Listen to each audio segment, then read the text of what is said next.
los 4 gobiernos. Dice, bueno, estamos en la iglesia porque estamos hablando del gobierno. Bueno, cuando escuchamos la palabra gobierno, típicamente pensamos en el gobierno del Estado o lo que a veces llamamos el gobierno civil, como de municipio o de estado o de un país, ¿no? Pero realmente hay otros tipos de gobiernos también de los que nos habla la Biblia, nos habla Dios. Gobiernos humanos que Él ha establecido. Pero es importante, es esencial reconocer que esos gobiernos humanos no son gobiernos absolutos, no son gobiernos finales, o sea, no tienen la última palabra.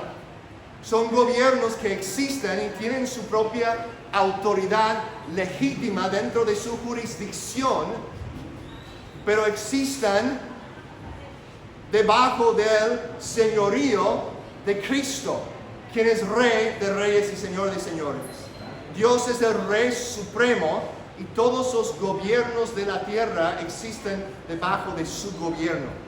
Él es nuestra autoridad final, su palabra es nuestra autoridad final para todos los asuntos de la vida. Todos los asuntos de la vida es nuestra autoridad. No quiere decir que no beneficiamos de otros libros, de otras enseñanzas, de ciencia, de historia, pero siempre sometemos esa materia, esos libros, esa información al señorío de Jesucristo. Entonces, en otras palabras, si contradice lo que dice Dios, vamos con Dios, porque Él es el creador de todo. Y ahora, yo recuerdo cuando estuve predicando en el funeral de mi abuelita, hace como unos 6 años, que falleció. Era una mujer de Dios, una mujer que servía fielmente a Dios por casi toda su vida, básicamente por unos 65 años, que vivió sirviendo a Dios. Y ella, yo sabía que iba a haber personas presentes. Ella siempre amaba mucho a las personas de su vecindario. Siempre ella buscaba manera de servir, de animar, de apoyar a los niños del vecindario. Ella no hacía discriminación de personas. Cualquier persona que llegaba a su puerta, ella lo trataba como si fuera un hijo. Y ella siempre recordaba los nombres de las personas también. 50 años después podía decirnos, pues fulano, el hijo de fulano, que vivió aquí entre el año 65 y 67, ¿no? Él confió en Jesús ese día que estuve enseñando en clase en la casa, ¿no? Ella era una mujer de Dios, una mujer que amaba a Dios, y yo quería honrar a ella en su funeral, quería representarla de acuerdo a su vida, ¿no? Pero sabía también que iba a haber personas ahí presentes que no creían en lo que ella cree, lo que ella, en su fe, no tenían esa misma convicción.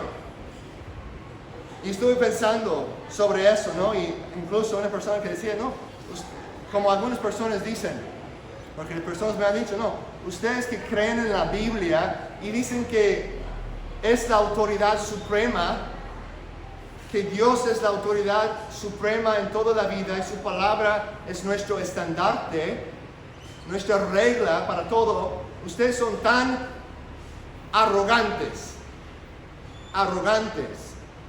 y cerrados. ¿Por qué? Porque ustedes quieren decir a todos los demás que esta es la autoridad final, no la opinión de ellos, no la opinión de un filósofo, sino la palabra de Dios. ¡Qué arrogancia! Personas han dicho, ¿no? Muchos que piensan de esa manera. Y entonces estuve pensando en eso. Porque me gusta, cuando voy a hablar, me gusta pensar en cómo, qué van a pensar las personas, cómo van a objecionar a lo que estoy diciendo, qué problemas van a tener con lo que estoy diciendo, ¿no? Entonces, estuve orando y me di cuenta, dije, realmente,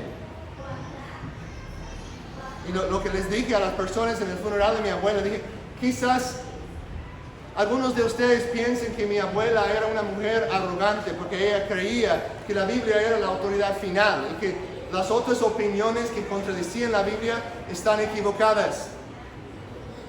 Pero dije, realmente, esa es la postura más humilde que una persona puede tomar. Porque al reconocer esto, al reconocer Dios, nuestro Creador, nos ha hablado y vamos a someternos a su autoridad. Eso no es una cosa arrogante, sino una cosa que requiere humildad, una cosa que requiere rechazar mis propias opiniones en muchos casos. Porque ¿qué es la alternativa? Si no me crees, ¿cuál es la alternativa? Si no tienes una autoridad suprema, si no reconoces la autoridad suprema, te haces la autoridad suprema. Dices, ay, no es cierto, yo creo que la ciencia acá, o que este filósofo allá, él es la autoridad que yo estoy siguiendo. Pero ¿quién está decidiendo seguir esa autoridad? ¿Quién está decidiendo, quién está determinando cuál es correcto y cuál está equivocado? Pues tú lo estás haciendo. Y cuando razonamos como seres humanos, nosotros al final y al cabo creemos que nos toca a nosotros determinar lo que es verdad. Y la Biblia nos llama a arrepentirnos de ese tipo de orgullo. Quizás no lo has pensado de esa forma, pero dejar de tratar de ser nuestra propia autoridad y confiar en la autoridad de aquel que nos hizo. Llegó un momento en mi vida cuando yo tuve que reconocer, yo no soy la autoridad final. Mi opinión no es la más importante. Soy un ser humano falible. Cometo errores. He estado equivocado en cuanto a las cosas muchas veces. ¿Es muy sabio confiar en mi opinión como la autoridad suprema? No. Es una cosa necia. Dios me reprendió, me corrigió. A ver, tengo que someterme a su palabra en todo. Él es el creador, Él es aquel que me hizo, Él es aquel que me da propósito y quiero entregarle completamente a Él. Entonces, esa es la base de lo que estamos viendo. Si te parece extraño que estamos hablando de los diferentes tipos de gobierno, como el gobierno civil, el gobierno de la familia, bajo el gobierno de Dios, o conforme a lo que la Biblia dice, es porque nosotros reconocemos que un Dios bueno, un Dios sabio, un Dios todopoderoso, un Dios que es amor, se ha revelado en su creación, en el mundo creado, y también en su palabra, por medio de su Hijo Jesucristo, quien es revelado en su palabra. Y nos sometemos a Él. Entonces, bajo el gobierno de Dios, bajo esa autoridad suprema de Dios, hay 4 gobiernos. El gobierno de la familia, el gobierno civil o del Estado, el gobierno de la iglesia y el gobierno propio. En el gobierno de la familia, un ejemplo fácil de eso es que los hijos tienen la responsabilidad de obedecer ¿a quién? A sus papás, ¿no? A sus padres. Es una autoridad que existe, o un gobierno que existe en la familia. Ya hemos hablado de eso en los últimos domingos. No voy a profundizar mucho porque eso es puro resumen. Hemos visto pasajes que han hablado de cada uno de esos temas, ¿verdad? Luego el gobierno civil o del Estado. Este gobierno también es más obvio para nosotros. Pero hay leyes de la tierra, hay una constitución que debemos seguir, ¿verdad? Los ciudadanos deben respetar y obedecer las leyes de la tierra, los gobernantes que han sido elegidos para gobernar, en nuestro caso, y también el gobierno de la iglesia. En la iglesia nos reconocemos que hay líderes que Dios ha dado para gobernar la iglesia, pastores o ancianos, obispos, son algunas de las palabras que usan, que usa la Biblia para describir el rol de un pastor, también hay diáconos que sirven como líderes, como ejemplo en la iglesia. Pero cada uno, y vamos a hablar del número 4 hasta el final, si están confundidos, ¿qué es el gobierno propio? ¿No es una contradicción con el gobierno de Dios? Vamos a llegar a eso al final. Pero esos primeros 3, otra vez les repito, son gobiernos limitados. Cuando la Biblia en Efesios dice que los hijos deben obedecer a sus padres, dice, hijos obedezcan a sus padres en ¿qué? En el Señor. En el Señor. En otras palabras, Dios, el Señor Jesucristo, es la autoridad suprema.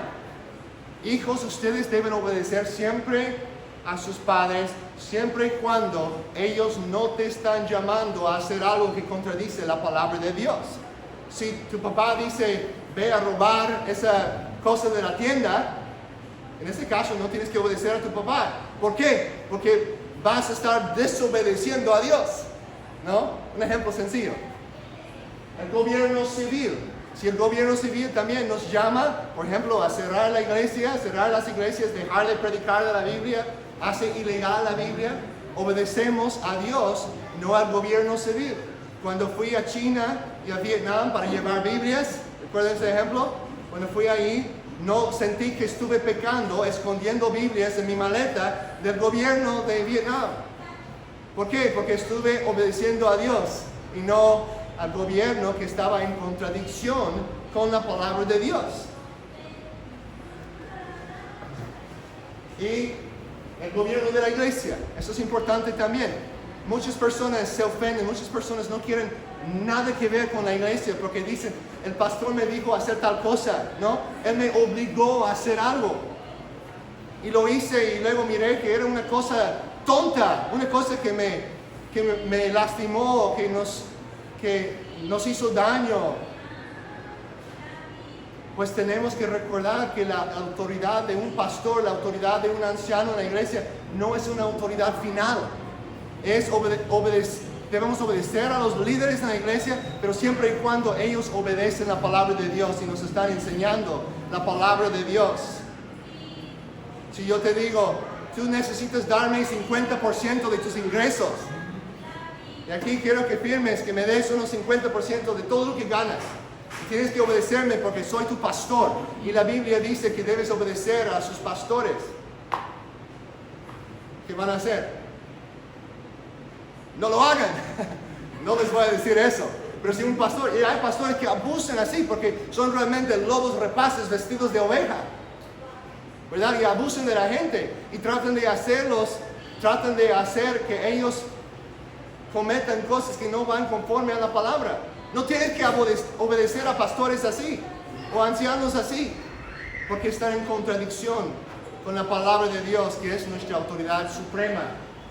Ahora vamos a seguir aquí notando el primero, el rol. Un resumen breve. Ya hemos hablado ya por como unos 5 semanas de esos diferentes roles o jurisdicciones de los gobiernos que Dios ha establecido, pero vamos a repasarlo brevemente. Primero, el gobierno civil. El gobierno civil o el del Estado tiene jurisdicción, si quieres pasar al siguiente, tiene jurisdicción sobre, uno atrás, vamos a comenzar con la familia. Sí, el gobierno de la familia, su jurisdicción principal. ¿Para qué son responsables las familias? Dentro de la familia, nosotros somos responsables para la salud y el bienestar y la educación de nuestros propios hijos. La salud, el bienestar y la educación. Ahora recuerden que les dije de la educación, eso no significa que no podemos beneficiar del apoyo de otras personas, como maestros en la escuela Manantial, por ejemplo, o como lo que están haciendo en las clases para los niños aquí en los domingos, pero que tú como padre tienes la responsabilidad principal de educar a tus hijos. Si los estás enviando a una escuela, asegurar que ellos estén aprendiendo cosas de la vida y que estén aprendiendo todo en sumisión a Cristo. Y que en casa también nos estás inculcando en el camino de Jesús. Eso vemos en esos pasajes aquí, de Efesios 5 y 6, 1 de Timoteo 5 y Deuteronomio 6. Ya los hemos visto, pero como un recordatorio, si los quieres apuntar adelante. Entonces, esa es la jurisdicción de la familia. Y hablamos también de que la iglesia también puede apoyar en casos cuando la familia no puede proveer por los suyos. La iglesia puede ser una familia también a aquellos que no tienen familia, pero la primera responsabilidad pertenece a los padres, a la familia. Segundo lugar, el gobierno civil. Y el gobierno civil tiene como jurisdicción, tiene la responsabilidad de castigar a la delincuencia y de la promoción de la justicia, o de lo que es justo, del bien. Eso vemos en Romanos 13, en 1 de Pedro 2. Un versículo para recordarles de Romanos 13 a versículo 4. Noten lo que dice aquí. Romanos 13, versículo 4. Aquí está, si ven el contexto, está hablando del gobierno civil, de las autoridades civiles. Y dice, pues es para ti, el gobierno es para ti, el gobierno civil es para ti un ministro de Dios para bien. Pues si haces lo malo, teme. ¿Por qué? Porque no en vano lleva la espada, pues es ministro de Dios, un vengador que castiga al que practica lo malo. Ese es el rol del gobierno civil. Hay muchas otras cosas que hacen los países hoy en día y los gobiernos hoy en día que no les corresponden. Ese es su rol establecido por Dios. No todo lo que hacen, además de eso, está mal. Pero hay muchas cosas donde se están metiendo en la jurisdicción de la familia, en la jurisdicción de la iglesia. Pero aquí Dios establece su rol como un vengador que castiga al que practica lo malo. El cristiano como individuo no toma venganza personal. ¿Verdad que no?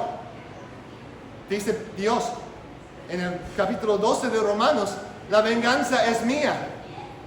No deben vengar a sus enemigos porque la venganza es mía. Pero una de las maneras que Dios trae venganza en los injustos, en los malos, es por medio del gobierno del Estado.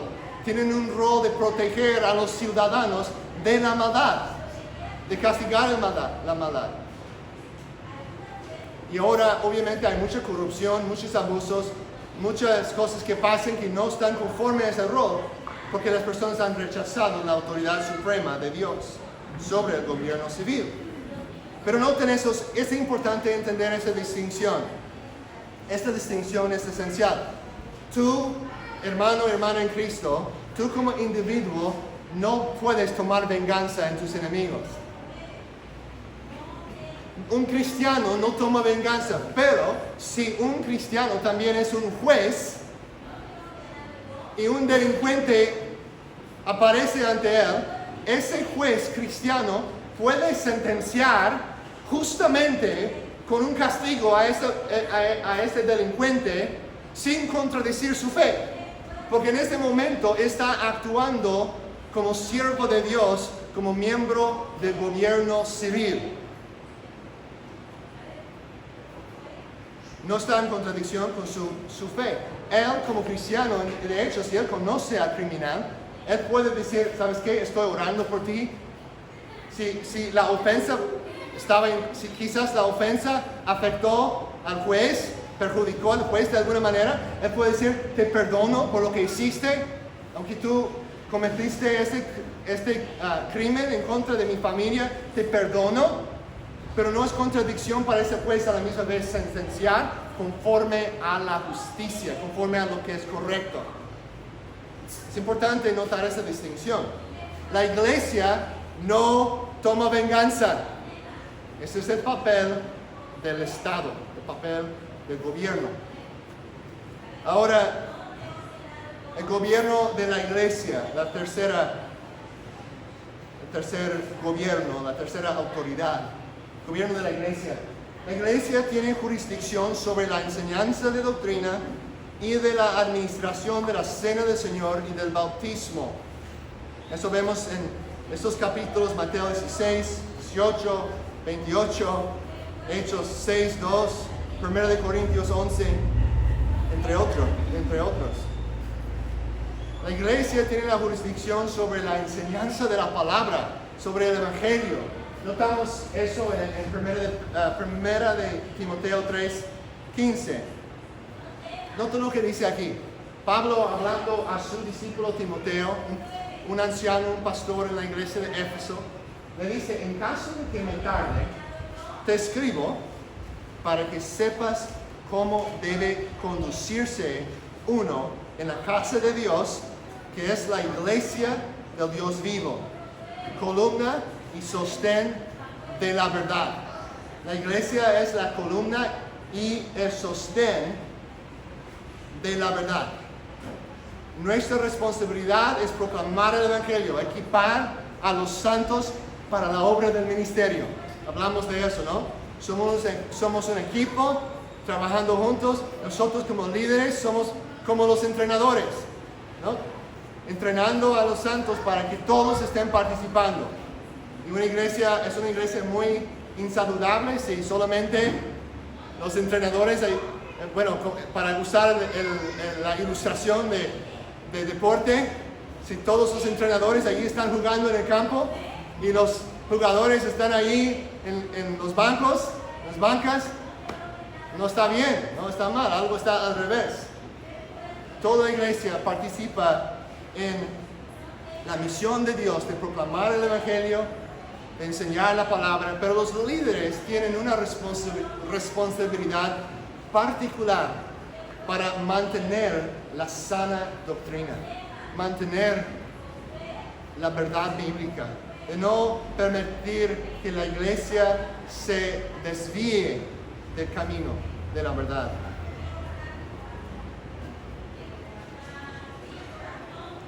En otras palabras, el Estado lleva la espada y la iglesia lleva el evangelio. El Estado ha sido otorgado por Dios con el ministerio de la espada. La iglesia tiene el ministerio de la palabra. No debemos confundir esos.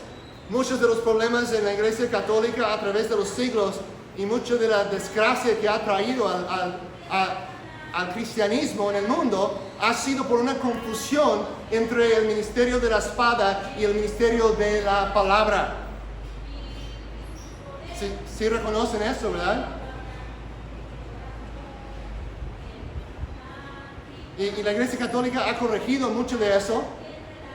Todavía hay otras cosas que necesitan corregir, pero han corregido mucho de eso.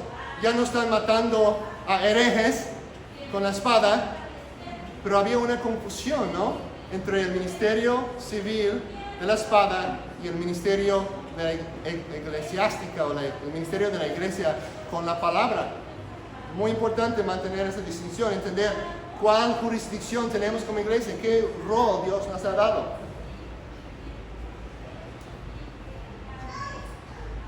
Y si eres católico, nuestra misión aquí no es atacar a los católicos. Estamos aquí para tratar de enseñar la verdad de la Biblia. Si necesita corrección algún grupo, vamos a tratar de traer corrección con amor. A nosotros mismos como evangélicos también necesitamos ser corregidos por la palabra. No seguimos la tradición, seguimos la palabra. Bueno,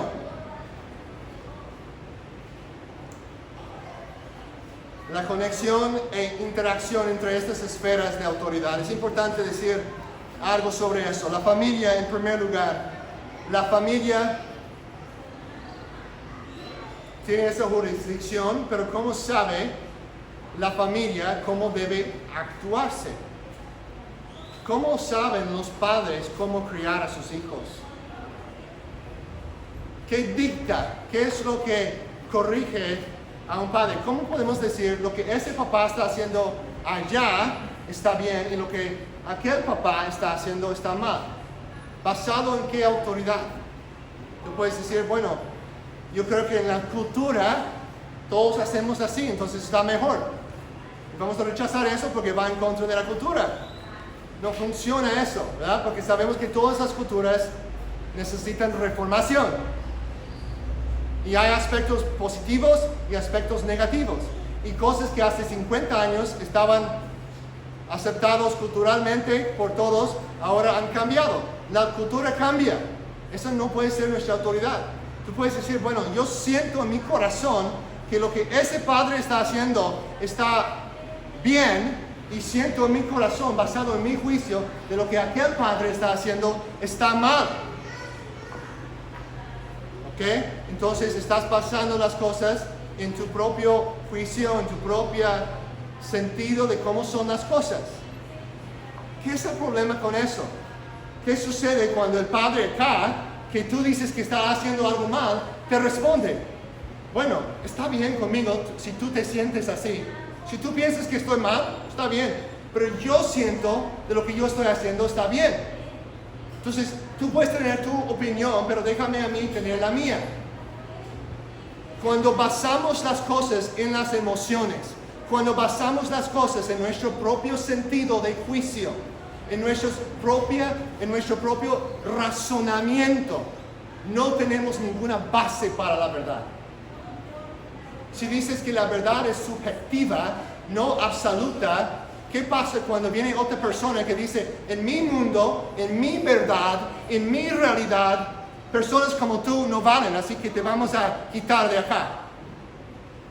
Tú no tienes ninguna defensa en contra de una actitud así, si no bases tus creencias en la palabra de Dios, en una autoridad absoluta. Si la moralidad es relativa, ¿qué pasa cuando otra persona tiene otra moralidad que contradice la tuya? Tú no puedes condenar a nadie. Tú no puedes decir, por ejemplo, no puedes decir a los ¿qué sería un ejemplo? No puedes decir a los nazis, un ejemplo clásico, pero lo vamos a usar. Todos saben quiénes eran los nazis, ¿verdad? Mataron a millones de judíos. ¿Estaba bien o mal lo que hicieron? ¿Bien o mal? Mal. ¿Estamos de acuerdo? Todos saben eso. Todos lo saben. Porque ellos tienen la ley de Dios escrito en su corazón. Pero nadie puede decirlo solamente por sus emociones. El problema es que las emociones de otra persona pueden contradecir las suyas. Pero nosotros cuando decimos que lo que Hitler hizo está mal, podemos decirlo absolutamente. Lo que él hizo está mal, de plano, está mal. Y debe ser castigado. No hay debate, no hay, pues esa era la verdad de él. Y todos pueden tener su propia verdad. Está bien, tenemos que tolerar las otras creencias, porque las personas tienen su propio sentido de la realidad y es para ellos. Y para ti tú puedes tener tu otro. Pero aún las personas que dicen tales cosas reconocen en algún punto lo que esa persona está haciendo está mal. Y contradicen sus propias creencias, porque reconocen que la ley de Dios está escrita en sus corazones. Entonces podemos decir, un papá que está pegando a su hijo en la cara, le está golpeando, está mal. Es algo horrible, es algo que merece castigo. Es algo que merece condenación. Está mal, es un pecado y además es un delito, es un crimen. Podemos decirlo con toda autoridad. ¿Por qué? Porque lo comparamos con la palabra de Dios. ¿Qué del gobierno civil? ¿Cómo sabemos las responsabilidades de un gobierno hacia sus ciudadanos? ¿Cómo sabemos el papel del gobierno civil? Bueno, la Biblia nos dice que su papel es la justicia. Es castigar lo malo. Y casi todos, diría que todos, de hecho, bueno, casi todos, unas excepciones, casi todos los gobiernos del mundo estarían de acuerdo con eso. Nuestra responsabilidad es mantener la justicia dentro de nuestra sociedad. Casi todas las autoridades dirían eso. Yo creo que la mayoría de los gobernadores de aquí en México dirían, bueno, todos, si los preguntaras, ¿piensas que tu papel es mantener la justicia? Dirían que sí. Algunos no lo están haciendo, pero dirían que sí, es su papel, ¿no? Es parte de su rol. Es tratar de promover lo bueno dentro de la sociedad y castigar lo malo. Que la ley existe para eso. Pero ahora nos toca una pregunta difícil en la sociedad de hoy, donde ya muchas personas creen que la verdad es relativa, que la moralidad es relativa, en otras palabras, es relativa a la opinión de la persona, a la cultura, al contexto, al sentimiento. Y un problema que nos enfrenta entonces cuando reconocemos que la responsabilidad de los gobernadores y de la ley de un país y de una ciudad es la justicia. Hacemos otra pregunta. ¿Cuál es? ¿Y qué es la justicia? ¿Cómo sabes lo que es justo? ¿Cómo sabes lo que es justo? Lo sabemos de dos maneras. De una manera, de hecho, dividida en dos partes. Lo sabemos por la revelación. Uno, la revelación en la creación, incluyendo en nosotros que somos criaturas. Nuestros corazones testifican de la moralidad de Dios. Por eso aún el hombre secular que niega la verdad absoluta va a llegar un momento cuando dice, no, eso está mal. Lo que tú estás diciendo, cristiano, está mal. Va a llegar a eso en un momento, porque es creado a imagen de Dios y reconoce que ciertas cosas son buenas y ciertas cosas son malas. Ahora, también por el pecado no lo reconocemos perfectamente. Nuestro sentido de la justicia está distorsionado.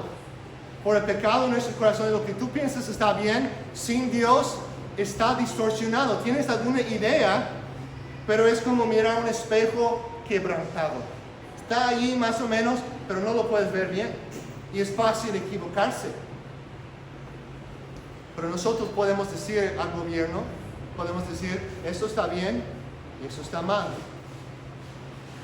Porque tenemos la autoridad de la palabra de Dios sobre todas las autoridades. Es la autoridad suprema. Y por eso la iglesia, como cuerpo de Cristo en la tierra, tiene una voz profética a todas las esferas. ¿Escuchan eso? Nosotros como iglesia, como seguidores de Cristo, nosotros no llevamos la espada. Nuestras armas no son de la carne, pero sí son poderosas para derribar fortalezas. Son armas espirituales. La arma de la palabra de Dios, la proclamación del Evangelio. Nosotros tenemos la responsabilidad de ser profetas a nuestra sociedad. Como Juan el Bautista. Juan el Bautista, ¿qué hizo él? El rey Herodes estaba fornicando, estaba cometiendo adulterio con la esposa de su hermano. Le había robado la esposa de su hermano. Eso no es amor al prójimo. Y Juan el Bautista, ¿qué hace? Dice, pues yo soy un profeta, yo soy como un hombre de Dios, de la palabra. Eso es algo del mundo, eso es algo de la esfera política. No me corresponde.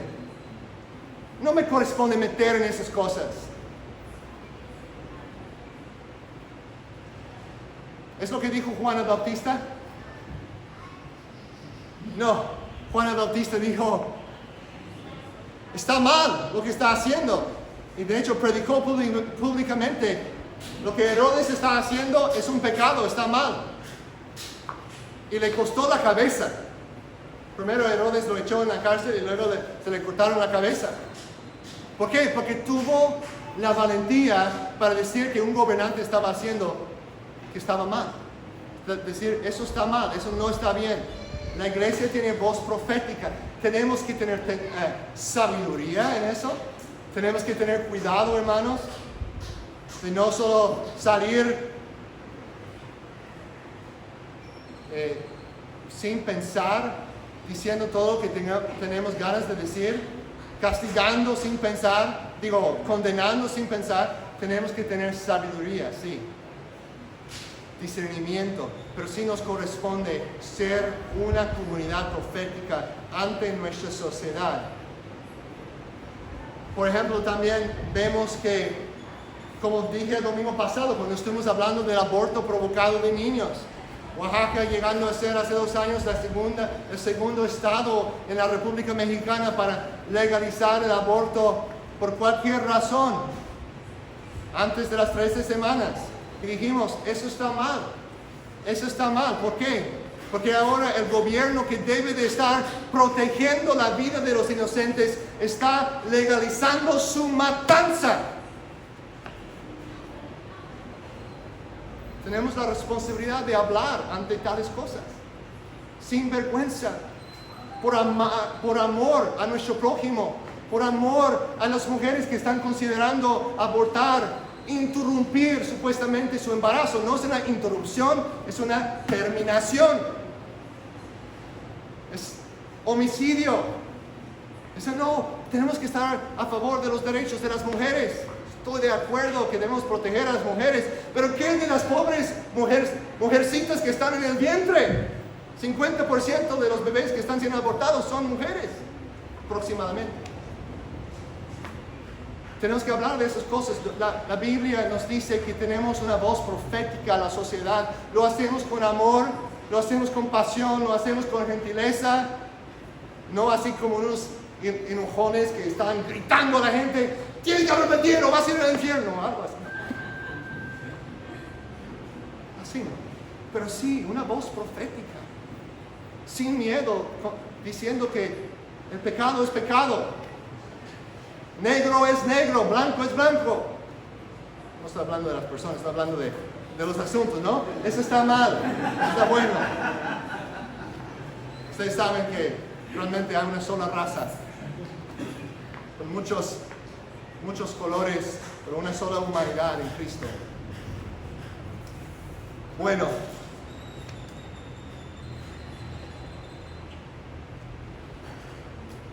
más que me hubiera gustado decir sobre eso, pero el tiempo se nos va y no quiero alargar mucho.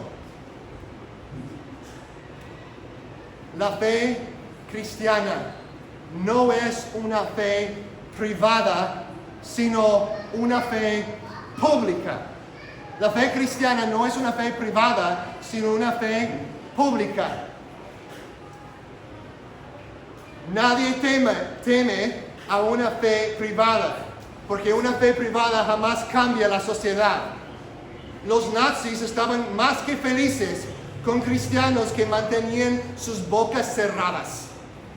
Dicen: ay, pues voy a quedarme aquí mientras están matando a miles de judíos, voy a quedarme aquí con la boca cerrada, porque tengo una fe privada. Eso no amenaza a ningún gobierno tiránico.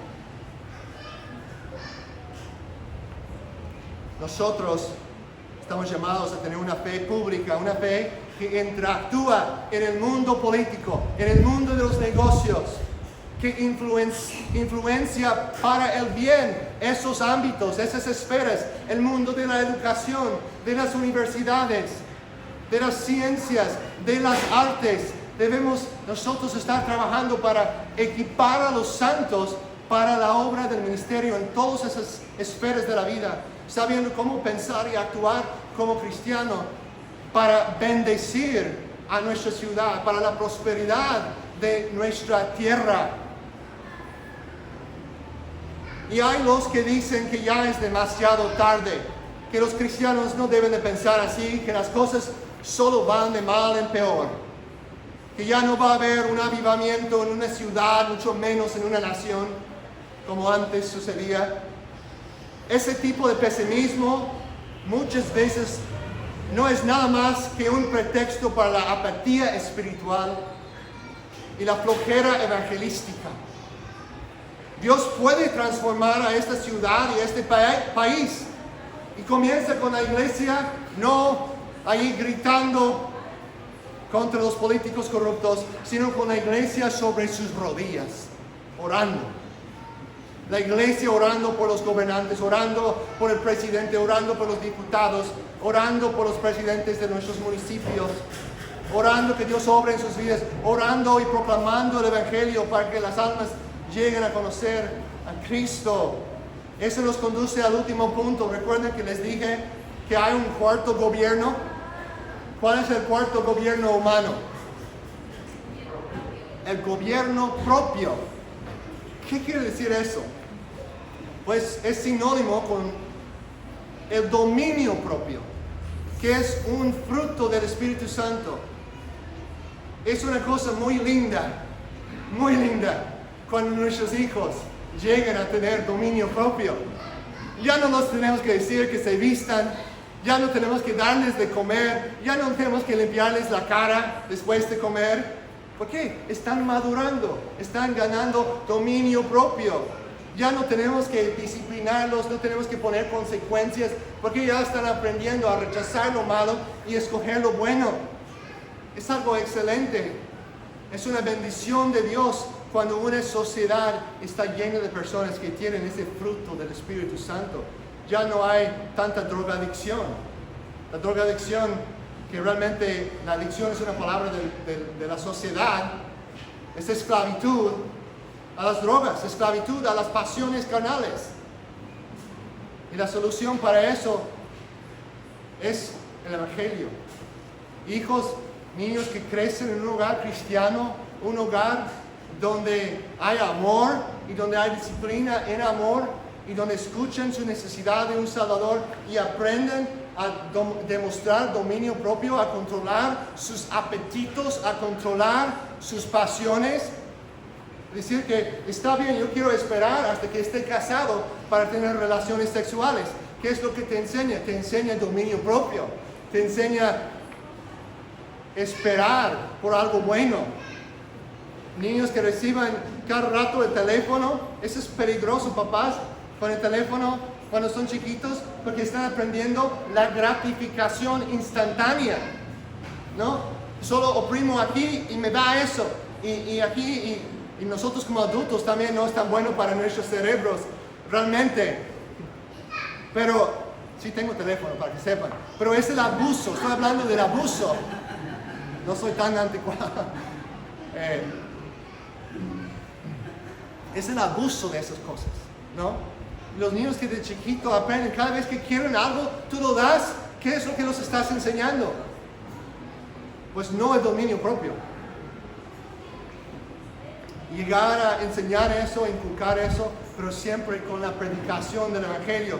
Porque es la predicación del Evangelio que transforma el corazón para que ya tengamos el poder de escoger lo bueno siempre y rechazar lo malo siempre. No lo hacemos perfectamente, pero estamos madurando en eso, Tenemos una sociedad corrupta, una sociedad donde las personas pueden actuar de una manera cuando las personas están viendo y cuando no están viendo actúan de otra manera. Eso es una falta de integridad. La Biblia dice que el dominio propio es aprender a trabajar bien, no solamente cuando el patrón te está mirando, sino porque lo estás haciendo ante Dios, para agradar a Dios. No hacer el bien para tu propio beneficio únicamente tampoco, sino para la gloria de Dios y para bendecir a otras personas. Y es el mensaje de la Biblia, el mensaje del Evangelio que transforma los corazones y satura a una sociedad con personas que pueden gobernarse a sí mismos bajo la autoridad de Cristo. Una nación donde las personas tienen dominio propio no necesitan tanta imposición desde arriba. Un gobierno que nos está como una niñera básicamente, dice: tienes que hacer eso y te vamos a multar si haces aquello, y vigilándonos cada rato. Los países tienen muchas leyes que no están en la Biblia porque las personas no tienen dominio propio. Pero las personas no están aprendiendo a controlar a sí mismos. El país necesita más leyes para controlarlos. Así funciona. Cuando tus hijos crecen y tienen dominio propio, ya no tienes tantas reglas. Ya no tienes que decir, pues a las 8 tienes que estar en la cama. Ya no tienes que decir, pues recuerda de cepillarte los dientes. No, Esas cosas ya han aprendido a hacer. Pero tenemos una sociedad que ha perdido eso en muchas maneras en el mundo occidental. La solución, hermanos, es la oración y la proclamación del Evangelio. La proclamación del Evangelio. Bueno,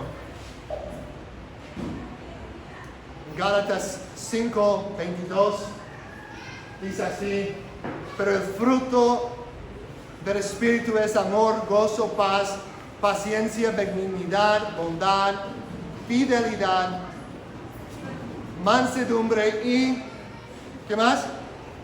Dominio propio. Algunas versiones dicen templanza, pero es dominio propio, es aprender a gobernarte a ti mismo, en sumisión a Cristo. Contra tales cosas no hay ley, pues los que son de Cristo han crucificado la carne con sus pasiones y deseos. Noten eso, pues los que son de Cristo han crucificado la carne con sus pasiones y sus deseos. Amigo, si tú tienes deseos y pasiones en tu corazón que sientes no puedes controlar, quizás los puedes esconder de otras personas, pero tú sabes que están ahí. Tú sabes el poder destructivo que tienen en tu vida. Y solo es un tiempo, es una cuestión de tiempo de cuándo van a salir y van a perjudicar tu vida. Nota la solución. La solución es estar crucificado con Cristo. Crucificado con Cristo.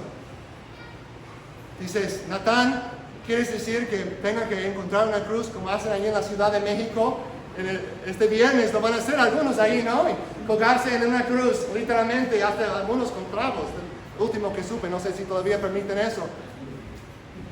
Pero en una parte de la Ciudad de México, cuando vivía ahí antes, yo recuerdo que lo hacían.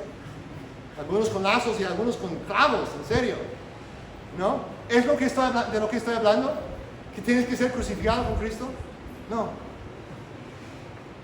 Es reconocer que Cristo es Señor, que tú lo necesitas como Salvador, que Él murió en la cruz por ti, que Él derramó su sangre por ti y que tú, aparte de Él, solo mereces condenación y juicio y que no tienes ningún poder para salvarte, ningún poder para dejar un impacto duradero para el bien en la sociedad, ningún poder para alcanzar la vida eterna aparte de Jesucristo. Y es confiar en lo que Él hizo y decir, ya no quiero ser mi propio rey, quiero que Cristo sea mi rey. Ya no quiero tratar de controlar mi vida en la manera sin Dios, sino que quiero vivir una vida controlada bajo el poder y el dominio de Cristo. Una vida en sumisión a Él por medio de la fe. Confiar en lo que Él hizo. Y dice la Biblia que cuando tú pones tu fe en Jesús, cuando reconoces a Él como Señor y Salvador, que tú mueres. Mueres. Mueres a lo que antes eras. Y dice que en ese momento recibes una nueva vida, naces de nuevo. El Espíritu Santo te regenera, te da una nueva vida, un nuevo poder, nuevos deseos para agradar a Dios, para amar sacrificialmente a las personas, para estar dispuesto a hacer un sacrificio para Cristo, para el bien de los demás. Eso sucede.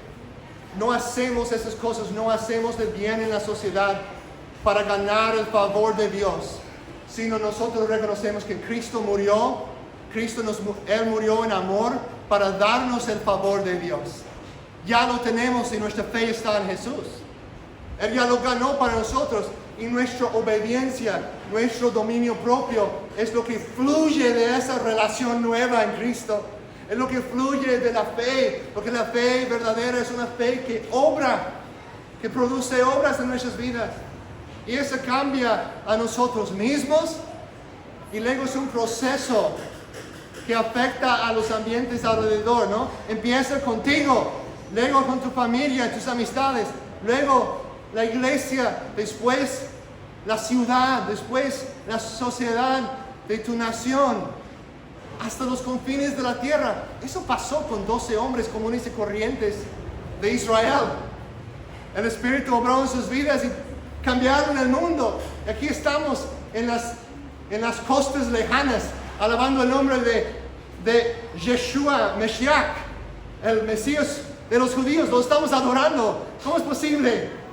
¿Cómo es posible que lo están haciendo en Alaska, y en Hawái, en Tahiti, en Japón? Que hay personas esta misma mañana adorando el nombre de Yeshua, de Jesús. Por el poder del Espíritu Santo obrando en vidas de personas como nosotros. Personas que estuvieron dispuestos a decir, mi vida es tuya, Cristo. Quiero que tú seas el que me gobierne. Quiero vivir bajo tu gobierno. Porque reconozco que ya eres la autoridad suprema. Si lo quiero o no, así es. Así que quiero someterme, ¿verdad? Porque no es cuestión de que si Jesús es rey de tu vida o no. Es cuestión de que si tú lo vas a reconocer como rey de tu vida. Gracias, Padre, por tu palabra. Gracias por este mensaje poderoso del Evangelio que ha cambiado las vidas de millones de personas a través de los siglos, que ha derrumbado a imperios malvados, que ha transformado los corazones de reyes y de presidentes, que ha transformado naciones enteras. Y es el mismo Evangelio que nosotros proclamamos hoy. Así que te pido que por tu gran poder y por tu gracia obres poderosamente en las vidas y en los corazones de nosotros, para que podamos ser un pueblo entregado a ti. Oh Dios, para las personas aquí presentes que todavía no han confiado en ti, que todavía no han puesto su fe en tu sacrificio, te pido que hoy mismo puedan entregarse completamente a ti. Decir, ya no quiero ser mi propio amo, ya no quiero ser mi propio dueño y rey. Quiero someterme a Cristo, el Rey de Reyes, y aceptar su sacrificio por mí. Para que esas personas puedan morir hoy a lo que antes eran y nacer de nuevo con deseos nuevos. Para el bien y la prosperidad de este pueblo, de esta nación, de esta ciudad, y para la gloria de tu gran nombre. En nombre de Jesús te lo pedimos. Amén. Amén.